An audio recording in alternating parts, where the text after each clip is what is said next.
We're good. Look good. All right. Here we go. All right.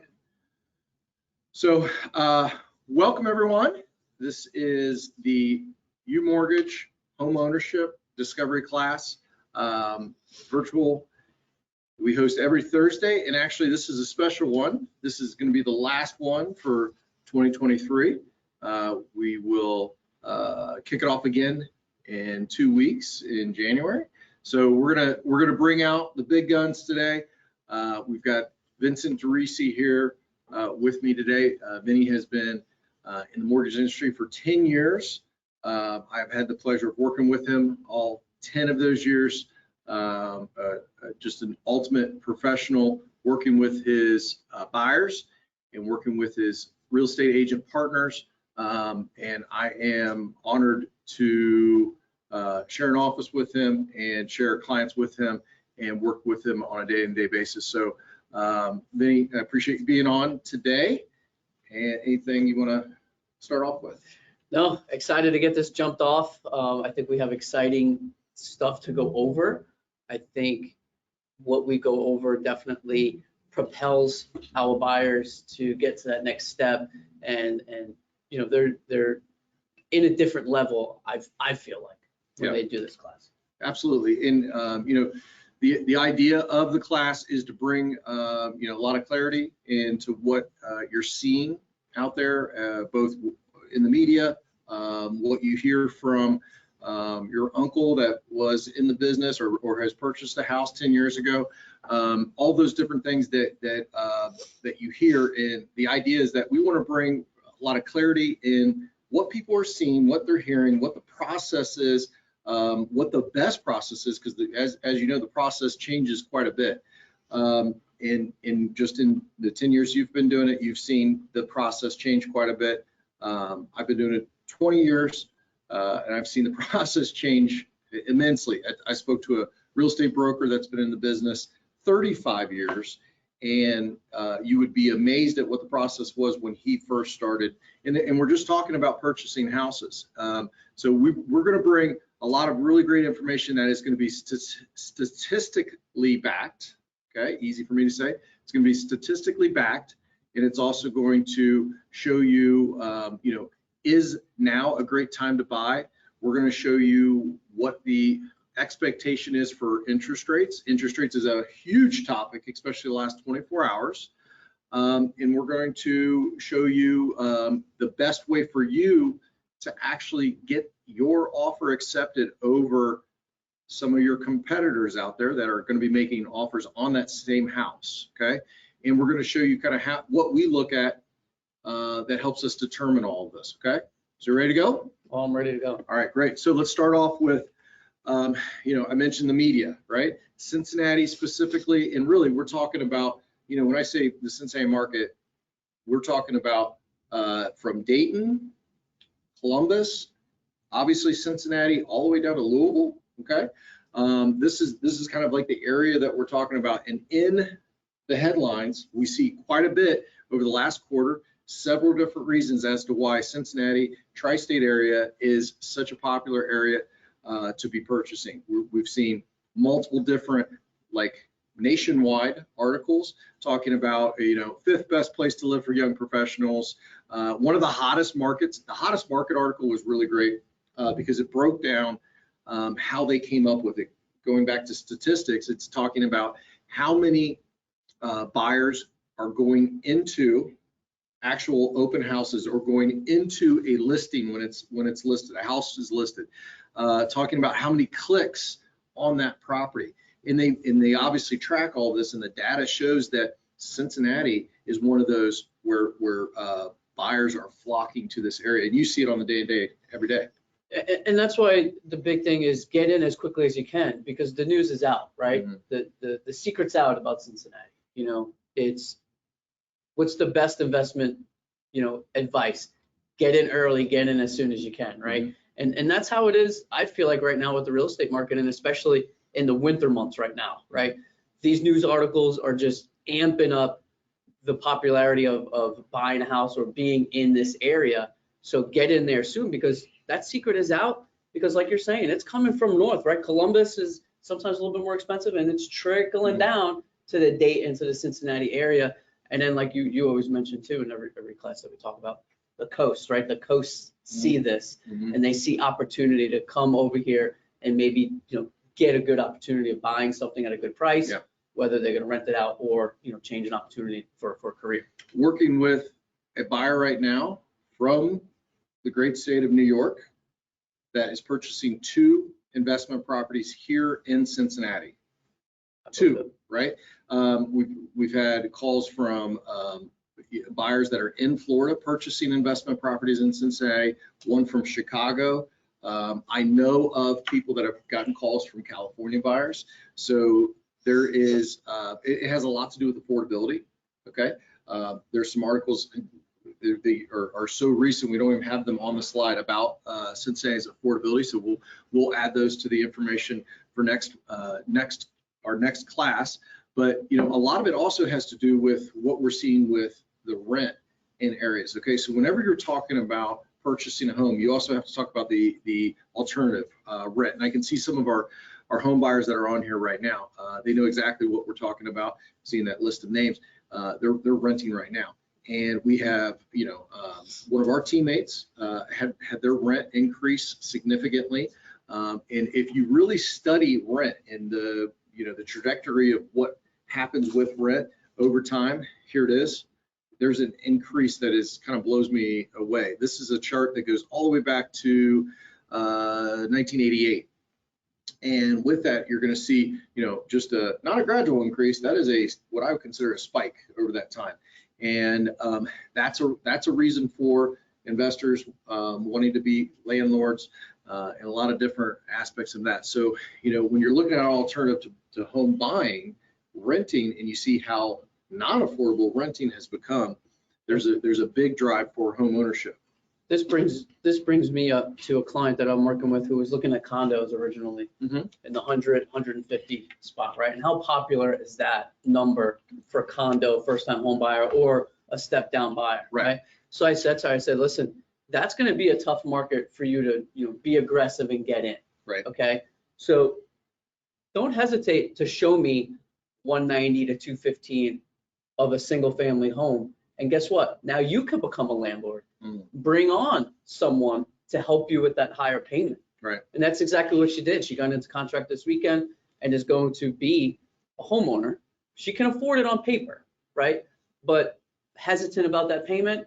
And so she's bringing her current roommate with her to help compensate for that higher payment. Single family? Single family home over here in the West Side. Yeah.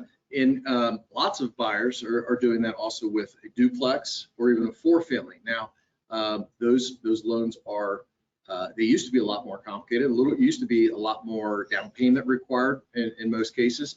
Our income qualifications were limited as well. Yeah, and our friends at Fannie Mae have opened up the doors to really great programs for 4 units and below. So a 4-unit, 3-unit, 2-unit are now, the down payment required on those has lessened considerably. You can get those for 5% down. And here's the great thing: those units that are not being that you're not going to be occupying, right? So if it's a 4-family, you're living in one of the units, and you purchase, or you have the 3 other units that are being rented, you can actually use that for income, which is a great option. People always ask, and I'm sure you get this as well, what would you have done differently when you bought your first house, right? And this is kind of the information you want to pass along to your kids. Like this is the playbook. First property you purchase, take all of your first time home buyer options and credits that you can get, and purchase the most units that you can get, the biggest that you can get in the best spot. Live in it, learn first couple of years, move out of it, keep it as a rental, and then save up for your next property. Yep. Okay, so that property then can be an income producing property for the rest of your life. And if you start that at age 24, what is that going to look like 10, 20, 30 years down the road? So here is a really great chart that we show that homeowners' net worth is close to 40% greater. This is a nationwide survey, 40% greater than a homeowner. Okay, so for all these different reasons, these are the reasons why homeownership is, such a great thing. My slides aren't working. That's all right. There we go. All right, so let's talk about again, Cincinnati market, tri-state market. This is what we're seeing right now. Okay, so of this chart right here, two of the biggest ones that I look at, all right, are going to be the first one, starting from left to right, the 3 offers on average. Okay, so what that means is house is listed, okay, house is listed, and then it goes into contract and then eventually closes. Okay, up to the point of it going into contract, meaning the seller has agreed to the offer the seller or the buyer has offered. Okay, for that to happen, on average, 3 buyers have made an offer for that seller to accept one of the 3. Okay, so that's what we call multiple offers. Multiple offers drives the price up. Okay, so on average, right now in the winter in Cincinnati, we're still averaging 3 offers. Okay, so we're averaging a multiple offer situation. Okay, now what that does is that affects the second part of this, the medium sales price. Medium sales price is on the rise, continues to be on the rise. Okay, and then again, the other item that I look here, the second most important thing that I look at is days on market. Okay, this is something that every real estate agent, every buyer, every loan officer should always be looking at, offers and days on market, because those are going to be the determiners of how to make that offer, how to make that offer stick, how to get that offer accepted, and what direction is the market going. This is the key point here. Okay, so 3 offers on average, 9 average days on market. Okay, so we're seeing this right now. We're seeing this on our offers. We're seeing this on our houses, and I've seen people's names on here. Some of our buyers are seeing it as well on how quickly houses can go. Your take on that? Well, we're in a different type of season than obviously 2, 3, 4 months ago, right? So we're in a market, it's kind of a strange market. We'll have a certain type of property where there's still that 5, 6, Sure. 7 offers going right now, 10 offers, right? Right. Then exactly what you just mentioned, the length of it being on the market, right? And like where the price is, right? So that was another indicator on how we were able to put an offer together, right? Sure. With one of our 1 or 2-1 buy down programs, right? When a house is hot and listed, you might not be able to get that creative with an offer. But if you're working with that great realtor partner of yours, right, and you're understanding the statistics that we can provide or your realtor can provide, then you can come up with that special offer that will work for you and also work for that seller because of the time that maybe it was on market, and it just works out for both parties. Right. Right.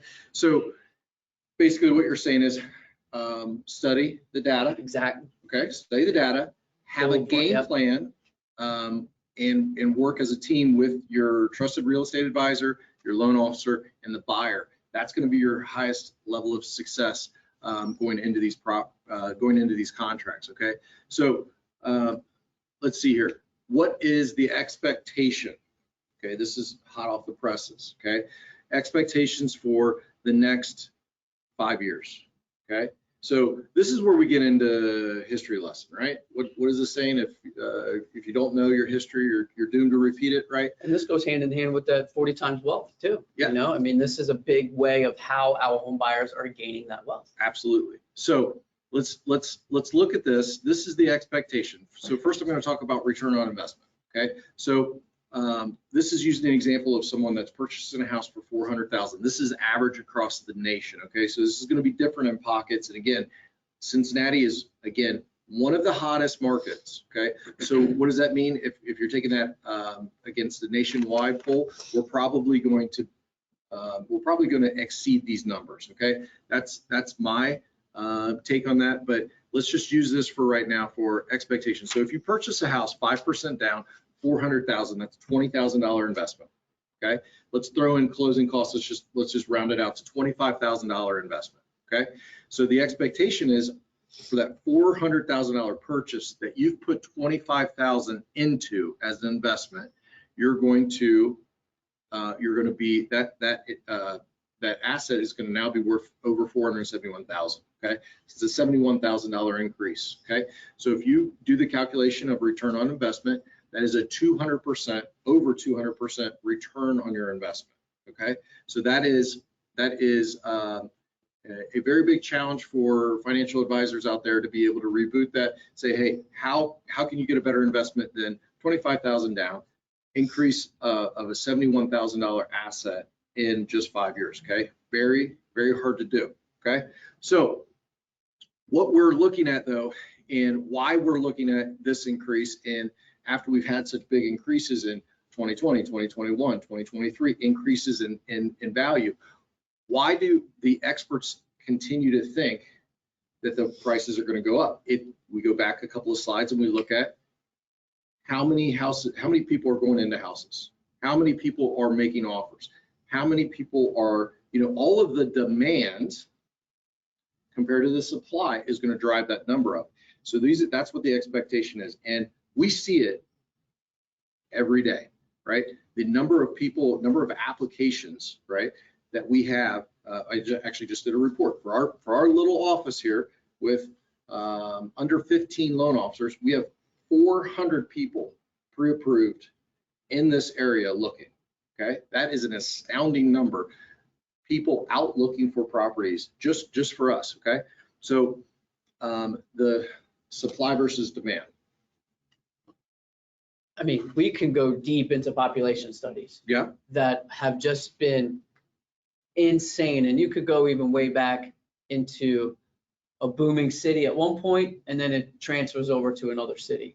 And we're seeing that here in Cincinnati with newer developments populating, and the demand just can't keep up, right? You got areas in Norwood where they just can't keep up with the demand of what is needed over there, right? And what's happening to houses in Norwood? Oh, prices increase. Booming. I mean, you're seeing what, 15, sometimes 25% year over year in Norwood, right? And what are they doing? They're developing new areas that are making it even more desirable. That's right. So it's insane what we're seeing here in the Cincinnati area, just in our little pocket here. Yeah. Of seeing how our numbers from one year over the next, and that's why how I'm sure you is it the best time to buy? Is it a good time to buy? It's cold. It's 20 degrees out in the morning time. I mean, get in before that. Well, that's what we're going to talk about right now. So the last aspect of what we're looking at is interest rates. Okay, so keep in mind, interest rates 45 days ago were 8%. We've seen them dip to 7%. We got some positive news for what the onlook of 2024 is going to be as far as interest rates, on the downward slide. Okay, we'll see. We will see what comes. Most of the experts are projecting that the interest rates are going to come down. Okay, now everybody's like, oh, that's great. Great news. Interest rates come down. That's good for everybody, right? Well, here's my question to those that are on this call right now. Okay, if the demand is 3 offers per house, if houses are selling in 9 days right now in the winter and at 8% interest rates, what's going to happen in the springtime when interest rates, let's just say, go down to 6%? Is that going to be a good thing for you on the call to wait until then? Or is it a good thing to take advantage of right now? Because I believe, I'm not making a projection of what the interest rates are going to be. My projection for 2024, especially the next 6 months, I think we're going to see more increase of buyers, same amount of houses. We're going to see more offers per house. We're going to see houses sell quicker than what we're seeing even right now.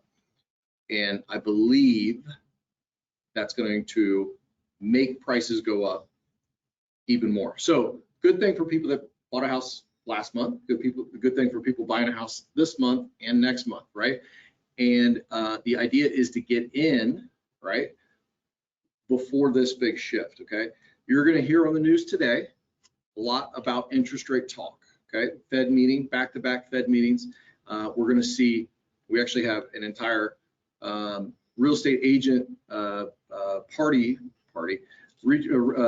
event here at 1:30, where 40 of the top real estate agents in this area are coming here to see exactly what is going to happen with interest rates. We're gonna watch it. We're gonna have a class together based on that information. So it's exciting information, but the key is, what does this do to home prices and the demand? So tune in and we'll find out, right? All right, so when you survey real estate agents, professionals in the industry, all of them have the same answer of what is the first step of purchasing a house. That first step, most important step, is getting pre-approved, okay? That pre-approval process. Some of our members of our class on this call right now are already pre-approved. They've already seen the process. So we're going to walk through those and kind of talk about what we look for in that process of pre-approving a buyer, okay? So number one, there's always going to be the top 3 pillars, and these are the main things that we're looking at for a buyer. Those pillars are credit, income, and assets, or your funds that you have saved up. right. So fire away on credit. All right. So credit, like we always mention here, it's probably one of the hottest topics that we do talk about is credit, because the media, the commercials, the Credit Karmas, the Capital Ones of the world, they're always monitoring and giving free credit service to clients. So we always like to compare those with our clients, make sure that they are on the same level. Another thing that we look into the credit, and this I think is like something that separates us from working with one bank to the other, right? Mm-hmm. Working with us is, say you have that qualifying credit score, mm-hmm. right? Okay, perfect. You fit in this little box. Here's your loan. All right, good luck. Have a nice day. No, we're going to go deeper into that credit score, right? We're going to say, hey, you're at this score, but if you get to this number, you might get some percentage points off here, maybe a little tick up in what's the word I'm looking for? Affordability, mm-hmm. right? Maybe you can afford a little bit more because now your rate could be a little bit lower if we increase that score a little bit. So we're definitely taking that deep dive up to where the credit score is and maybe where we can take it to. So that's something I think that separates our team mm-hmm. from the other places that are out there, going that extra step. So credit score affects your affordability in 2 different ways. Higher your credit score, better your interest rate, and something that people don't necessarily look into as much is the PMI aspect of it. So it's not only a lower interest rate, but also a lower PMI if you are doing a conventional loan where you're putting less than 20% down. That PMI is not the same amount per person, okay? So it's something where, you've got a 720 credit score. That's a great credit score, right? But a 730, your PMI is going to be a little bit less than a 740, than a 750, right? So we are taking those extra steps because we have the software to be able to do it. Or looking at the obligations, right? Maybe we get that debt to income ratio down from 46 to 44. Oh, 2%, Vinny, that doesn't make a big difference. Guess what? It does for yeah. PMI, right? Yeah. So us already having the best pricing for private mortgage insurance mm-hmm. and then enhancing it with the tools and the knowledge from our team here definitely gets that affordability, that higher purchase power for our buyers. Yeah, so we work with the #1 wholesale mortgage company in the world. They're our #1 partner, and they actually give us a discount on the PMI that we offer our clients. It's a humongous saver for our buyers. We're really proud to be able to do that. So next pillar of the 3 that we look at is going to be income. Income comes in all different shapes and sizes, right? And probably the most simplest to calculate is going to be a salaried person, but there's nuances that come with that. Yep. Then you've got a fixed income person, different documentation that's required for that. Then you get into the more complicated, where you put 10 different underwriters in a room and you're going to get 10 different answers for some of these. A self-employed, where you've got contract worker, maybe you're a truck driver that you own your own rig. to a hairdresser that owns her own chair, to a business owner, okay? So those are going to be self-employed buyers. And then you've got the kind of the varied income where it's mixed. It's commission based. There's a bonus in there. There's hourly. Maybe you've got 2 different jobs. We've done loans where people are literally working 2 full-time jobs, and you're like, wow, that's amazing, right? What a great qualified buyer. There's wrinkles that come into with that, right? You've got some of that. Maybe they're in the military, maybe they're retiring, maybe they have a new job coming, the wrinkles that come into that, So my point in bringing all these different ones up is depending on what box that you fit into, okay, there is going to be different documentation that we're going to ask for, that we're going to maximize your income, because what we just talked about, your interest rate, your PMI, all of those different things are going to be determined on your debt ratio, and we want to give you the best bang for your buck, right? It's just the knowledge and the team that we have here, right, in this office, right? Whether it's our loan officer, whether it's our in-house processor, Nick, who can help us maximize that income, right? Like you mentioned, someone who has 2 jobs. Well, what goes into those 2 jobs? How long have they had the 2 jobs, right? And all of this is to make sure that there's no surprises when we get to that underwriting aspect, right? Just like you said, because underwriting can have one way of seeing it, we could see another way. So I think 9 times out of 10, our team is going the conservative route, but also being knowledgeable of getting as aggressive as we can. Does that make sense? Yeah. You know, so the key is that we're collecting the right documentation and we're getting that client so that we know what they can afford, so that when they are making that offer, it's guaranteed. It's basically as good as cash. That's good. All right, and then the third pillar is going to be assets, cash to close. Walk us through what you're looking at and what you're going over with your buyers when you're talking about this third pillar. You know, this one is another deep dive of obviously where is it coming from, how did it get there, how long has it been there, right? We use that famous term seasoned / sourced, right? Is it seasoned for how long, and has it been sourced, right? Do we know where it's coming from? You know, and we're making sure we're going over where money can come from, right? Some people might not know they could pull from a 401k. Some people might not know they can get money from their uncle that they've, you know, never knew. But you know, us knowing the guidelines, us knowing where these resources can come from, really gives our buyer that next level of comfortability of, okay, well, if I can't save up in the next 2 months, I do have a backup plan. My mom said she could help me, but my goal is to save up, right? That's right. So we're really taking a deep dive into, okay, let's figure out where the funds are going to come from. From there, we're calculating how much the funds are going to be, right? There's no surprises, right? We're being proactive and probably even ballooning those funds a little bit just in case, Round you know, up. Exactly. So that there are no surprises, right? So that when we do see maybe a house that's a little bit higher than what they were expecting, or maybe the taxes were a little bit more for that house, we're preparing that client exactly how you see here of how much the funds to close are and obviously where they're going to come from. It's good. Okay, so we take those 3, right? It's a combination of collecting the information from the buyer, asking the right questions, and the knowledge. And we take those 3 items, and now we have a good base for what that buyer is going to be able to, you know, afford and be able to be pre-approved to be able to buy. Okay, so we take that credit, income, assets, and then we look at our different product mix. Okay, so product mix, kind of your inside the boxes are going to be your conventional, your VA, FHA, even USDA. Okay, those are primarily, you know, 90-some% of what mortgages are out there. Outside of that, or even inside that box, we've got wrinkles that go with that. Okay, the number 1 wrinkle that we have right now, wrinkle in a good way, by the way, is going to be a 1-year temporary buy down. Okay, so let me try to very simply break this down for everybody. Okay, so a 1-year temporary buy down is this.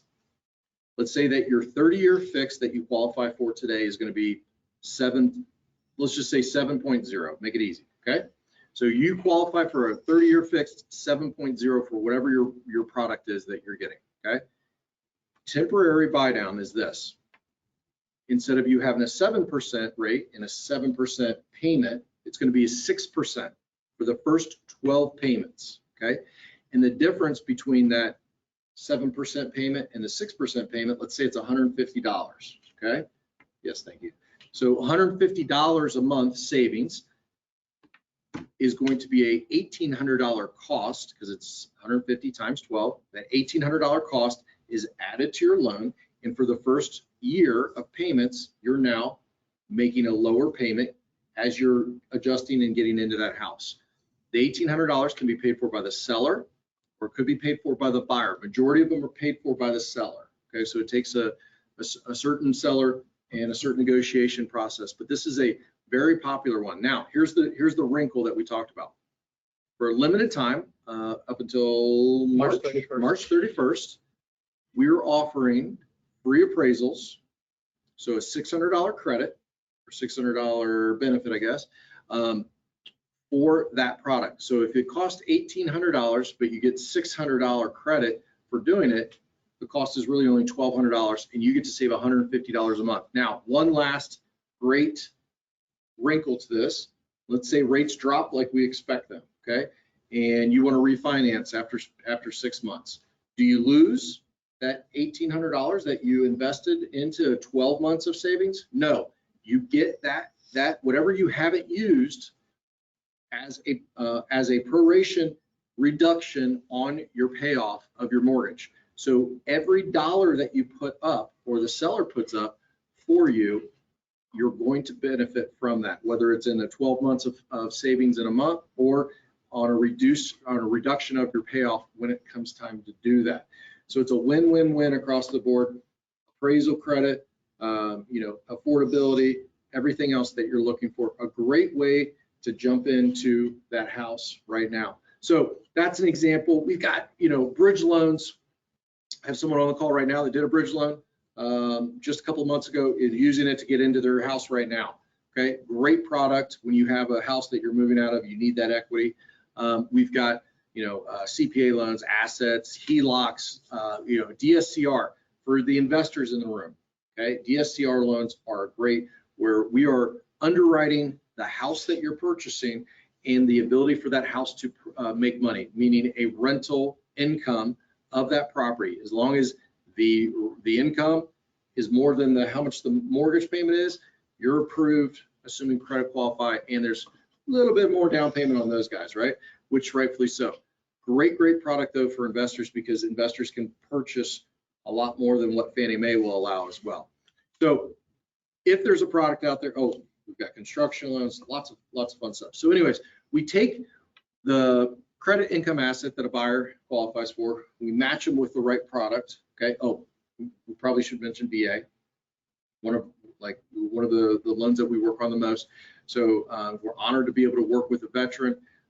Those loans are incredible, and also probably, like we just did a class on this, one of the most I say misunderstood, just a bad job of loan officers, bad information out there. That's exactly what I think it was. Mm-hmm. The more you go into it, and the more you read and learn about VA loans themselves, I want to do more of them, right? Just the uniqueness of them. But yeah, they're a great product. Yeah, and a stat we saw was the average loan officer in the United States only does one VA loan per year. So it's really important to work with loan officers when you have a VA capabilities that do a lot of this, because we have one right now. The veteran is purchasing their second home using a VA loan, and they still have their VA loan right now. 99 out of 100 loan officers out there are going to say, oh, you can't have two VA loans. Most veterans that are on this call right now are probably saying, wait, I thought you can only have one VA loan ever. Okay, there's lots of myths out there when it comes to VA loans, and it's just, that you have to work with, just like when we talk about income and credit, you have to work with an expert when it comes to that. So, we have a couple other products on here, at 11 o'clock, we have our first ever Spanish-speaking loan officer, Elizabeth Gallant, is doing our first ever fully Spanish-speaking home ownership class. Okay, so this is what we're talking about. We're making sure that we're getting out to everybody. So if you know someone that is, maybe communicates better with Spanish versus English, please pass that information along. We're so proud to be able to offer that for the first time here at UMortgage, the fully Spanish-speaking homeownership class. I got the goosebumps, man. All right, there we go. Okay, so let's talk about winning the offer, okay? Because that's what we're really here for. So let's take a step back, okay? We've done the research. We know that houses on average is multiple offers on the house, and especially if it's a house that you want, you're probably going to be seeing, more than 3 offers, right? Because it's going to be a hot property. Houses are going quick, less than 9 days, okay? We know that based on the information, houses are going to continue to appreciate, so it's good investment. So if you're in a competitive situation, all right, how are you getting your offer accepted so that you're not making 30 offers on 30 different houses over the next year and missing out on this, okay? So what we have really made a name for in this market is we know all of the agents locally. Like we just mentioned, we've got 40 of the top agents coming to our office today to learn with us, to have a class with us, to learn about interest rates and what's going to happen next year, okay? It takes a lot for real estate agents to take time out of their day to come and learn about from us what's happening. So we're good in the community. We have a reputation because we've already pre-approved our home buyers, okay? So the buyers are going to be well educated, know what offers, what products that they qualify for. And at the time of making the offer, I mean, you're one of the best at it. We're calling the listing agent and explaining to that listing agent, hey, this is the buyer, right? Answering the questions that maybe, our buyer wants to ask and just forgets to ask, but we have the knowledge to ask, right? Does your seller need time moving out? Does a quick close enhance the offer, right? Does closing in 2 weeks really help? Or do you really want to close in 50 days? So coming up with those lending questions directly to the listing agent from ourselves puts that intangible for our buyers.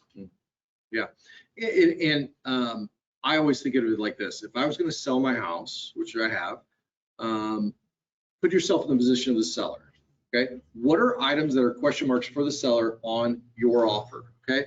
Are they worried about what the house is going to appraise for? Are they worried about the inspection? Are they worried about your financing? Are they worried about the time frame? So our job is to try to comfort them on anything that they are concerned about with that offer that is in front of them. What is going to keep them from saying, I want Vinny's offer, okay? And those are the things that we talk about. And sometimes it just comes down to making the phone call, which we do every time, okay? 100%. I actually had an agent on Monday say, she actually called me back after the call, like 5 minutes after the call, and said, hey, I just want to let you know, because you made that phone call, we're accepting your offer. We have another offer. We're accepting your offer because you made the phone call. We had some questions on both of your offers, right? And you made the call. So we're taking so sometimes it just comes down to that. And, being able to close fast comes down to step 1, the pre-approval process, going really in depth into that. And that's a three-person job, okay? Real estate agent, the buyer, and the loan officer all have to be on the same page of how important that step is, okay? You can't talk about a gap appraisal, a quick close, fast close, and pre-underwriting your file if you're calling at the same time of making the offer, right? So all these things, what we're talking about is being prepared, okay? So you guys are all there. Majority of you are all there as far as that's on the call right now. So if you haven't taken that step, make sure you are fully pre-approved, ready to go, had your consultation, and so you know how to present your offer. And for the realtors that we have on here, we're business partners with our realtors. Of course. So we don't want to leave our realtors on a Saturday doing something on their own, right? That's not how a team player works. So we want to get with that agent, get that best offer as possible, and then make that call. Yeah. That's the follow-up. That's the finish, So not just, obviously we want our buyers to win the offer, but we also don't want our agents to be on that island on a Saturday doing this on their own. That's right. So once the offer is accepted, all the work is not done at that point, right? Buyer has to e-sign. We have to, order some third-party items like appraisals and title work and everything else. A majority of this is going to be, 99% of this is going to be done by both real estate agent, title company, and the loan officer and the loan officer's team. The buyer's participation in that is just basically, hey, if there's anything we ask for, like, hey, we need you to sign this, we'll explain what it is that you're signing, but obviously we just need you to do it really fast. And maybe there's something, hey, updated pay stubs, things like that. Anything that is needed at that point, we're gonna be really driving that bus. Just had yesterday a 9-day clear to close. I know you had a 6-day this week. There's been a few quick ones. Having the in-house processing here for our loan officers is definitely a game changer. So we have a processor here in the office that we have worked with for 7 years, trained him from literally from diapers in some cases on up to now. Kidding, but Nick does a great job for us on ours, and we have other great processors and other folks on the team that are working as well. So that's the process. Okay. Now we do all of this, not just for this one house. We want to make sure that you guys are clients for life. Part of this class, the reason of bringing this class is bring value to you, and that's exactly what we're trying to do on every single loan, every single client that we're working with. And we want to make sure that we are getting you your dream home. The most disappointing thing is when someone misses out on their dream house, right? Because they're not prepared. So we're trying to bring this information, working with some of the best real estate agents in the city, in the tri-state area, or really around the nation, really. And we want to make sure that we're continue to bring value even after your transaction. We stay in touch with you. If you're not following us on some of our social media, you'll see that there. We're actually fortunate enough, the local Fox 19 asks us to come on about twice a month and give some market updates. Something that we're very proud to be able to do. And as you can see on here, both family men. And speaking of which, if you haven't yet, get your Nutcracker tickets and you come see. They're sold out. Oh, all right, too late. You see Vinny's daughter in the Nutcracker this week. So I bought some extras. I'll scalp them. Yeah, there you go. Now, we do have from previous classes questions that have been asked that we can roll through here real quick. Yeah, really quick. Okay, so I like this one. Do I need an inspection and who schedules it? Inspection is up to the buyer if they want to get it. We do suggest that you get an inspection on every house. You are in charge of that as far as ordering it. A lot of times you're going to have your real estate agent's probably going to have a suggestion on the inspector. How much is an appraisal? Who chooses the appraiser? Go ahead. So an appraisal varies. It could be $485 to all the way up to $750 depending on the type of property. We choose the appraisal company and we choose who the appraiser is. We handle all that, nothing with the realtor and the agents. To clarify, we do not choose who the appraiser is. We have a selected panel right, that we choose from. Right. So we can't say, Bob, do my appraisal. Correct. We could say Bob, Chris, and Mike are going to do the appraisal, and then they say, hey, here's who's going to do the appraisal. So earnest money is the money that you're putting down on the house at the time of making an offer, or at the time the offer is accepted, let's say. And it goes towards down payment. Goes toward, yeah. I get that big question a lot. That's a good one. Do I need private mortgage insurance? This is all of these questions, by the way. What are contingencies? Do I need private mortgage insurance? These are all questions that we're covering in the pre-approval consultation with each buyer, because each buyer is different on these. Okay, so private mortgage insurance is for conventional loans less than 20% down. It also technically it's FHA, right, and USDA. So all of those are different. Okay. What all is included in closing costs? We just went over a lot of that. We go itemized line by line from $30 credit report all the way up to private mortgage insurance. How much is that?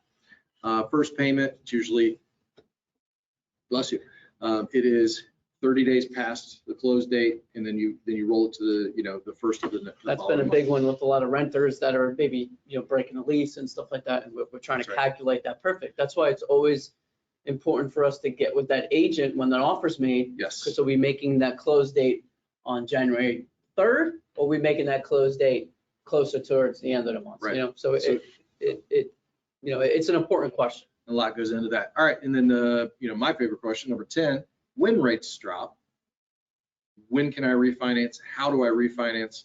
So my answer to that is we've got you. Okay, so it's required for you to make 6 payments, and for you buying right now, there's going to be an opportunity to be able to refinance. I always say it's actually an advantage to purchase right now. Another advantage of purchasing right now is because you are basically budgeting off of the highest your payment will ever be. Okay, for 30 years, this is the highest. Getting into this mortgage right now is the highest your mortgage is going to be, because when rates drop, you'll be able to refinance. You'll be able to lower your monthly payment, and for 30 years, your payment is going to be that, right? As you increase in salary, increase in income, and you increase in home value, your payment stays the same. That's why it's, going back to that earlier slide, why home ownership is so important. So how soon can you refinance? Let's just say 6 months, 6 payments. That's where you're looking at. So that's it. We appreciate everybody being on the call. The last step for you on the call right now, and I haven't even mentioned this yet, it's a $300 credit for you for attending the class, but to receive that, you must fill out your survey, okay? There's basically 3 questions that we're asking: name, email, because we need to confirm who you are, and then the third question is going to be someone that you know, friend or family. We work 100% on a referral basis. Our business plan is to do so well with you, the consumer, that you want us to work with your friends and family, and that's what we're asking for here. Please, refer over someone that you're working or that you know that could be interested in working with us in the next 2 years. Okay, so survey, there's a QR code. I believe there's a link also in the chat. If you have any questions, please reach out to your loan officers, and we want to make sure that we mention, we are representing all of the loan officers here at UMortgage. We have a lot of great ones out there. Also, the folks that work with us, outside of just the loan officers. We have Holiday, who works, on our business accounts, marketing, puts these slides together, gets us all ready to go on all of this. She works, on the most items, but gets probably the least amount of credit for anything. We've got Allie, we've got Dan, we mentioned Nick, a lot of different team members that go into this. And, with this being the last class, I want to make sure that we take time to mention them and thank them for all their hard work this year. This has been a great year. This is actually marks 1 year of being here at UMortgage and starting this great branch and the cool things that we've been doing here. So I want to thank you for everything that you've done. Thank you, everybody that's been on the call, and we will see you next year, next class. Appreciate it. Have a great day.